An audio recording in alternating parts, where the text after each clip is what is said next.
सियासत से सीधे जुड़ाव नहीं रखने वाले शख्स भी इससे बेपरवाह रहने का जोखिम नहीं उठा सकता, क्योंकि वो जानता है कि सियासत से ही उसकी जिंदगी और उसके देश के भविष्य का फैसला तय होता है।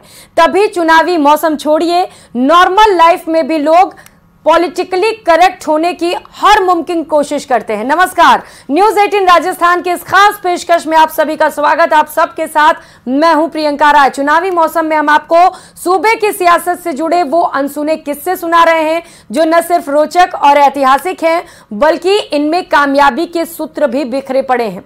तो चलिए शुरू करते हैं सियासी कहानियों की हमारी ये खास सीरीज मुख्यमंत्री।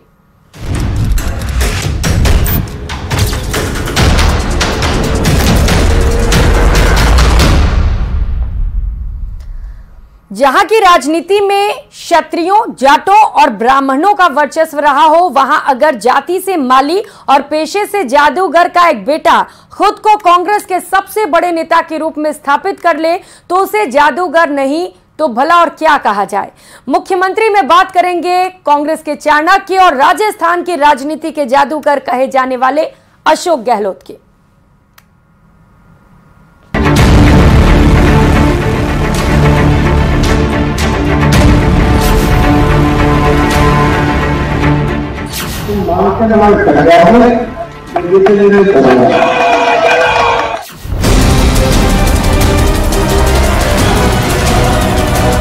अशोक गहलोत सियासत का वो सौम्य चेहरा जिसका जादू मतदाताओं के सिर चढ़कर बोलता है।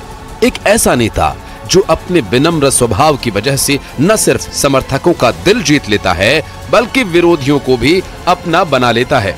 बहुत कम लोग इस बात को जानते हैं कि उनके पूर्वजों का पेशा जादूगरी था।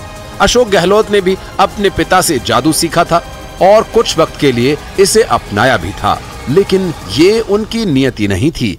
उन्हें तो सियासत के मैदान में रहकर मतदाताओं पर जादू करना था और वो इसमें कामयाब भी रहे। अभी अशोक गहलोत न सिर्फ सूबे के मुखिया बल्कि राजस्थान कांग्रेस के सबसे वरिष्ठ नेता भी हैं।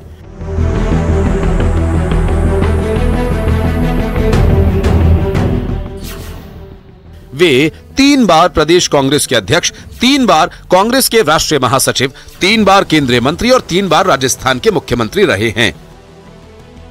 46 साल के राजनीतिक जीवन में उन्होंने कई उतार चढ़ाव देखे हैं। इन्होंने अपनी राजनीति छात्र जीवन में शुरू की थी और गांधी के विचारों से काफी प्रभावित थे। जोधपुर में पत्रकार रहे हैं नेमीचंद जी जैन भावुक, वो गांधीवादी विचारक थे और उनसे इनका अच्छा संपर्क था और इस वजह से ये गांधी के विचारों से काफी प्रभावित थे। कांग्रेस में आए। दुनिया जानती है कि सियासत के इस जादूगर को हर हारी हुई बाजी को जीतने का हुनर आता है, तभी वो कांग्रेस के चाणक्य और संकट मोचक भी कहे जाते हैं। देश के किसी भी राज्य में जब लोकसभा और विधानसभा के चुनाव होते हैं तो कांग्रेस आलाकमान वहां चुनाव प्रचार के लिए अशोक गहलोत को जरूर भेजता है।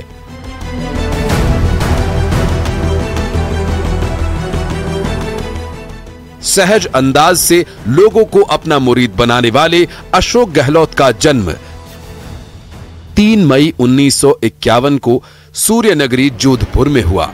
पिता लक्ष्मण सिंह गहलोत जादूगर थे। अशोक गहलोत ने विज्ञान एवं कानून में ग्रेजुएशन पूरी करने के बाद अर्थशास्त्र में पोस्ट ग्रेजुएशन की। 1972 में बीएससी की पढ़ाई पूरी करने के बाद घर वालों ने जोधपुर से 50 किलोमीटर दूर पिपाड़ में खाद और बीज की दुकान खुलवा कर दे दी, लेकिन धंधा चला नहीं। गहलोत घर लौट आए और नए सिरे से पढ़ाई शुरू कर दी। गहलोत कभी हार मानने वालों में से नहीं रहे। करियर के शुरुआती दिनों में ही हार का सामना उन्हें करना पड़ा, लेकिन उन्होंने अपने हौसले नहीं टूटने दिए। गहलोत खुद कहते हैं कि सबसे पहले उन्होंने संगठन का चुनाव लड़ा, जिसे सिर्फ 4 वोट से हार गए। बाद में छात्र संघ सचिव का चुनाव लड़ा, वो करीब 400 वोटों से चुनाव हार गए। उनके सपने बड़े थे, इसलिए उन्होंने हार को खुद पर हावी नहीं होने दिया। उस समय प्रदेश की राजनीति में शिवचरण महतो और मदेरणा जी काफी लोगों का वर्चस्व था। इंदिरा गांधी उस समय प्राइम मिनिस्टर थी। उन्होंने अशोक गहलोत को मंत्री बनाया केंद्रीय मंत्री, उप मंत्री बनाया, राज्य मंत्री बनाया। और उस समय इनकी आलाकमान इंदिरा गांधी से नजदीकियां बढ़ गई। इंदिरा जी के बाद राजीव गांधी आए, उनसे भी इनका अच्छा संपर्क रहा, उसमें भी मंत्री रहे।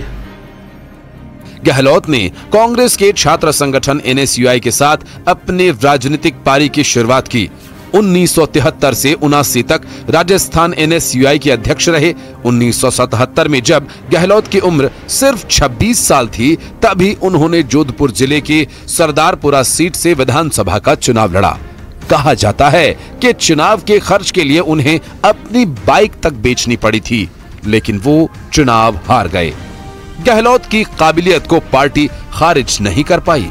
उन्हें 1980 में जोधपुर से लोकसभा का टिकट दिया गया और इस बार उनका कड़ा इम्तिहान था। पैसे थे नहीं, इसलिए सलून में चुनावी ऑफिस खोल दिया। पैसा खत्म हो रहा था, इसलिए उन्हें अपने प्रचार के पोस्टर्स खुद ही चिपकाने पड़ रहे थे। चुनाव के बाद वे उस समय के सबसे कम उम्र के सांसदों में से एक थे। महज 29 साल की उम्र में वे संसद पहुंच गए। न सिर्फ सांसद बने, बल्कि 1984 में केंद्रीय मंत्रिमंडल में भी जगह मिल गई। उन्हें इंदिरा गांधी ने केंद्रीय खेल उप मंत्री बनाया। कहा जाता है कि शपथ ग्रहण समारोह के लिए वे एक ऑटो रिक्शा से राष्ट्रपति भवन पहुंचे थे। इंदिरा गांधी की हत्या के बाद हुए चुनाव यानी 1984 में भी उन्होंने जोधपुर से लोकसभा का चुनाव जीता और राजीव गांधी कैबिनेट में जगह बनाई। इस बार उन्हें पर्यटन और नागरिक उड्डयन राज्य मंत्री बनाया गया।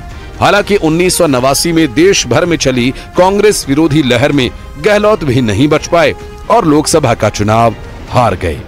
1991 में फिर वापसी की और जोधपुर से सांसद बने। इस बार भी उन्हें पीवी नरसिम्हा राव कैबिनेट में जगह मिली। अशोक गहलोत ने 1996 और 1998 में भी लोकसभा जोधपुर चुनाव जीता और फिर वो मौका आया जब उन्होंने राजस्थान की कमान संभाली। वे मुख्यमंत्री कैसे बने, इसके पीछे भी बड़ी रोचक कहानी है। दरअसल 1998 के विधानसभा चुनाव के समय कांग्रेस के वरिष्ठ नेता परसराम मदेरणा का बोलबाला था। उन्हीं की अगुवाई में चुनाव भी लड़ा गया और कांग्रेस ने 200 में से 153 सीटों पर रिकॉर्ड जीत दर्ज की। अब आलाकमान को मुख्यमंत्री का नाम तय करना था और इसी बीच पूर्व केंद्रीय मंत्री रहे अशोक गहलोत एक्टिव हो गए। गहलोत की नजर मुख्यमंत्री की कुर्सी पर थी। जादूगर गहलोत ने ऐसा खेल खेला कि आलाकमान ने परसराम मदेरणा को दरकिनार कर उनके नाम पर मुहर लगा दी। आलाकमान के इस फैसले से लोग हैरान रह गए, लेकिन परसराम मदेरणा इस फैसले के खिलाफ नहीं गए। 1998 में जब अशोक गहलोत पहली बार मुख्यमंत्री बने, तब वे विधायक नहीं थे। विधायक बनने से पहले ही उन्हें विधायक दल का नेता चुन लिया गया और मुख्यमंत्री बना दिया गया था। नियम के मुताबिक मुख्यमंत्री बनने के 6 महीने के भीतर विधायक बनना जरूरी होता है। ऐसे में उनके लिए एक विधानसभा की सीट खाली कराई गई।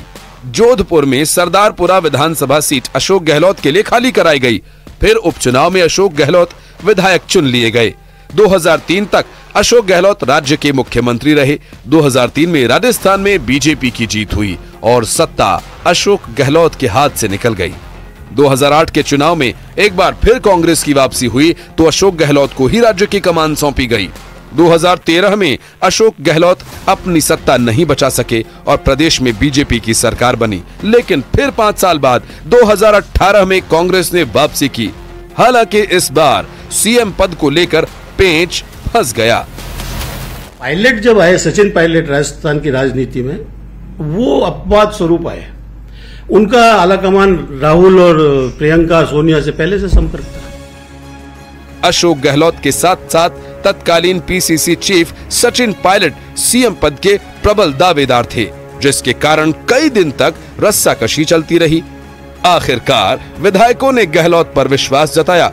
साथ ही गहलोत आलाकमान को अपने भरोसे में लेने में भी कामयाब रहे और तीसरी बार राज्य के मुख्यमंत्री के रूप में प्रदेश की सत्ता संभाली।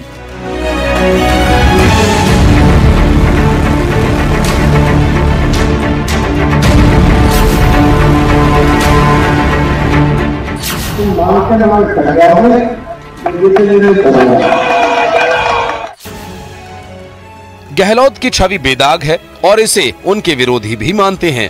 अपनी छवि को लेकर वे बेहद सजग भी रहते हैं। यही वजह है कि आज तक उन पर कोई बड़ा आरोप नहीं लगा। इसे अशोक गहलोत का जादू कहें या फिर राज्य में राजपूतों, जाटों और ब्राह्मणों का वर्चस्व, जहां माली जाति के इस नेता ने अपनी गहरी पैठ भी बना ली। अपने तीसरे कार्यकाल से पहले 4 साल मुख्यमंत्री गहलोत अंदरूनी सियासी संग्राम से जूझते रहे हैं, लेकिन इस साल चुनाव को उन्होंने पूरी तरह से घोषणाएं करने और उन्हें अमली जामा पहनाने का साल बना दिया। देखना है योजनाओं के दम पर रिवाज बदलने का उनका भरोसा कितना कामयाब हो पाता है। Bureau report, news 18।